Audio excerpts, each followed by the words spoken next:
কোনো পুলিশ কর্মীকে ফাঁসির সাজা, এমন একটা মামলা যা পুরো ভারতকে নাড়িয়ে দিয়েছিল। যাদের আইন রক্ষা করার কথা তারাই যখন ঘাতক হয়ে ওঠে, তখন বিচার ব্যবস্থা কিভাবে গর্জে ওঠে। আজকের গল্প সেই ভয়ঙ্কর সত্যের। ঘটনাটি 2020 সালের 19শে জুনের সন্ধ্যার তামিলনাড়ুর একটি ছোট্ট শহর সান্তানকুলাম। তখন দেশ জুড়ে ছিল লকডাউন, আর নিয়ম ছিল রাত 8টার পরে সমস্ত দোকান বন্ধ রাখার। 59 বছরের জয়ারাজ ও তার ছেলে বেনিক্স তাদের মোবাইলের দোকানে বসেছিলেন। সময় তখন 8টা বাজার কয়েক মিনিট বাকি। তখন পুলিশ এসে দোকান বন্ধ করতে বলে। পুলিশের সঙ্গে কিছু কথা কাটাকাটি হয়। তারপরেই পুলিশ টেনে হিঁচড়ে জয়ারাজকে নিয়ে যান থানাতে। খবর পেয়ে বেনিক্স থানায় ছুটে যায় এবং সে থানাতে গিয়ে যা দেখে তা কোনো দুঃস্বপ্নকেও হার মানায়। সাব ইন্সপেক্টর বালাকৃষ্ণন তার বাবাকে মাটিতে ফেলে মারছে। বেনিক্স ছেলে হয়ে বাধা দিতে গেলে তাকেও টেনে নিয়ে যাওয়া হয় ভিতরে। থানার দরজা বন্ধ, বাইরে বন্ধু আইনজীবীরা দাঁড়িয়ে আছে এবং ভিতর থেকে ভেসে আসছে বুক ফাটানো চিৎকার। পুলিশের বিরুদ্ধে কথা বলার সাহস কিভাবে হলো? সিবিআই এর চার্জশিটে বলেছে সে রাত ছিল নরকের সমান। রাত 7টা 45 থেকে ভোর 3টা নাগাদ টানা 7 ঘন্টা বাবা আর ছেলেকে পালা করে অমানবিক অত্যাচার করা হয়। ইন্সপেক্টর শ্রীধর তিনি নিজেই সেখানে দাঁড়িয়ে তদারকি করছিলেন এবং মারধর যখনই থামতো তিনি তার শয়তানি হাসি দিয়ে জিজ্ঞাসা করতেন, এত চুপচাপ কেন? অমনি শুরু হয়ে যেত লাঠি আর প্লাস্টিক পাইপের বৃষ্টি।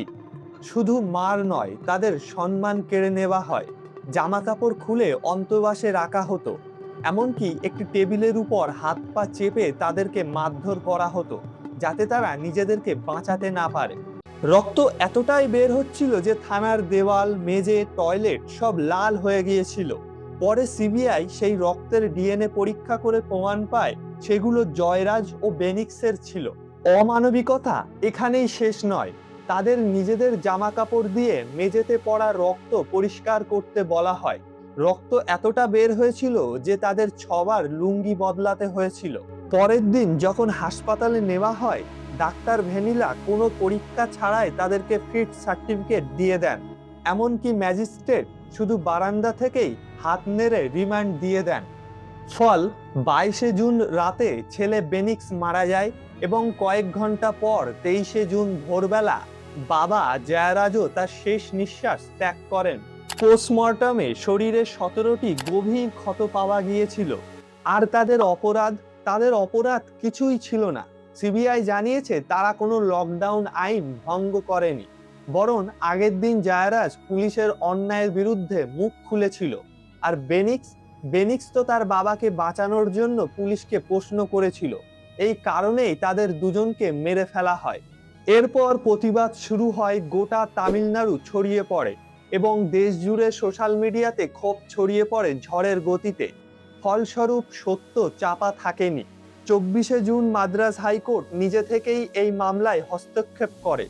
আদালত বলে এটি স্পষ্ট খুনের মামলা। সিবিআই তদন্তে 10 জন পুলিশকর্মী গ্রেপ্তার হয়। 25শে সেপ্টেম্বর 2020-তে 2000 পৃষ্ঠার একটি চার্জশিট জমা দেওয়া হয়। মাদ্রাজ হাইকোর্ট নিজে থেকেই হস্তক্ষেপ করে। একজন নির্ভীক পুলিশ কনস্টেবল আদালতে দাঁড়িয়ে পুলিশের বিরুদ্ধে সাক্ষ্য দেন। দীর্ঘ 6 বছরের আইনি লড়াই শেষ। 23শে মার্চ 2026 আদালত এই 9 জন পুলিশ কর্মীকে দোষী সাব্যস্ত করে এবং 6 এপ্রিল 2026 বিচারক মধু কুমার সেই ঐতিহাসিক রায় দেয়, যেখানে 9 জন পুলিশ কর্মীকে ফাঁসির সাজা শোনানো হয়। আদালত বলে এটি বিরল থেকে বিরলতম ঘটনা। যারা আইন রক্ষার শপথ নেয় তারাই যদি নিরীহ মানুষকে হত্যা করে, তাদের জন্য মৃত্যুদণ্ডই একমাত্র সাজা। পরিবারকে 1,40,00,000 টাকা ক্ষতিপূরণের নির্দেশ দেওয়া হয়। বিচার মিলেছে, কিন্তু প্রশ্ন শেষ হয়নি। এই 6 বছরে তামিলনাড়ু তথা গোটা ভারতে কাস্টাডিয়াল ডেথ কি কমেছে? 2021 ফল বিক্রেতা মুরুগেসানের মৃত্যু। 2022 চেন্নাইয়ের ভিঘ্নেশ নামের যুবকের মৃত্যু। 2025 অজিত কুমারের শরীরে 44টি আঘাত। 2026 আকাশ ডেনিসনের মৃত্যু। শুধু তামিলনাড়ু নয়, গোটা ভারত সহ তথা আমাদের বাংলাতেও এমন ঘটনা ঘটছে প্রতিনিয়ত।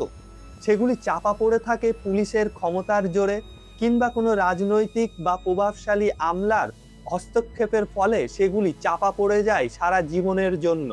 সাত্তানকুলামের এই রায় ক্ষমতার দম্ভে অন্ধ হয়ে যাওয়া পুলিশের জন্য একটি কড়া বার্তা। সত্যিই কি সিস্টেম বদলেছে? আপনার কি মনে হয়? মতামত জানান নিচের কমেন্টে।